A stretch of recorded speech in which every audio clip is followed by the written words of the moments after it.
Alright, here we go. I did it. So, on the cartridge PCB, there are two RAM chips. One is considered the work RAM, the W RAM. The other is considered the static RAM or the SRAM.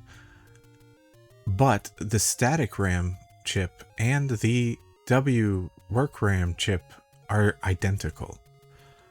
They weren't the same brand or anything in my actual cartridge, but they're interchangeable.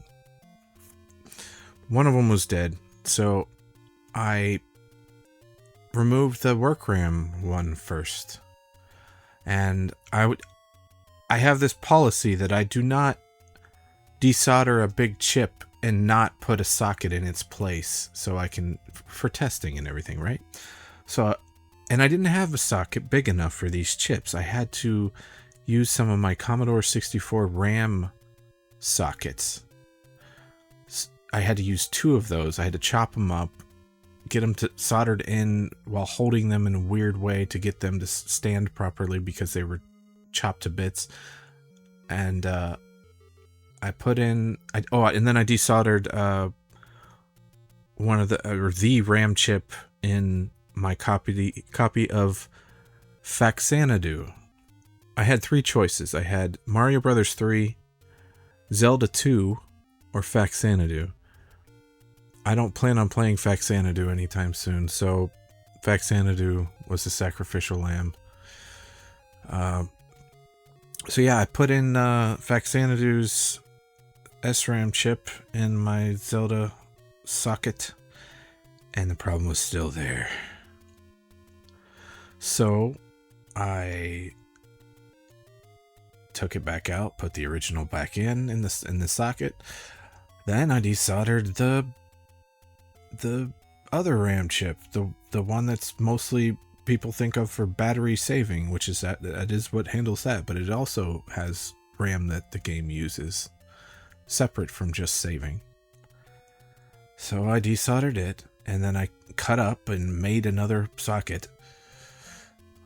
And then while I was installing the socket, I decided, because the first one was such a pain to get all the pins to stand right from the bits of socket, I decided I got one side of the socket in and soldered in and sitting properly. Then I just decided, what if I just put I'll use the bad chip just in case. And what if I just put the chip in the other two portions of the socket I need to solder, and then put it into the holes in the PCB and solder them that way. That way they were held in place by the chip itself, right? So half of the chip was in the socket that's already on the board, and the other half is holding the others in place. And I knew this could be a bad idea. I had heard of people trying to do similar things, using a chip to hold a socket in place while soldering, and there's a bad thing that can happen. It's never happened to me, but the solder, when you're soldering it on, can wick all the way up through the socket and grab a hold of the pins on the chip. And that's what happened. So I had to completely desolder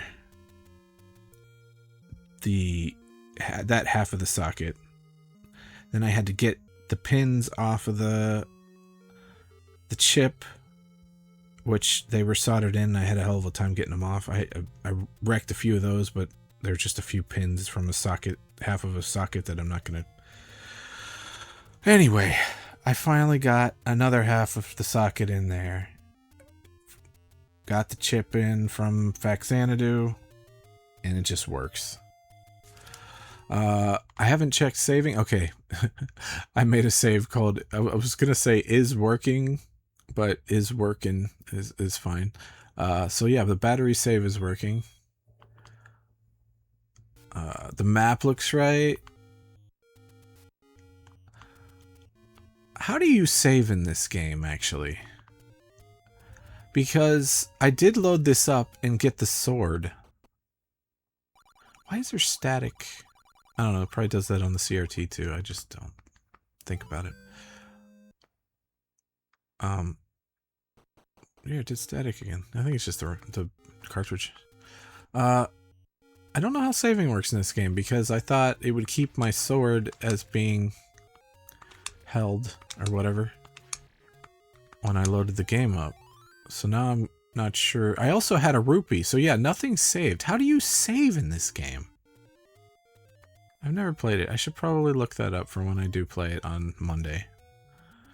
On stream. I'm going to be streaming this, so I'm sending this video to a couple different people. Especially the people that were trying to help me diagnose the problem.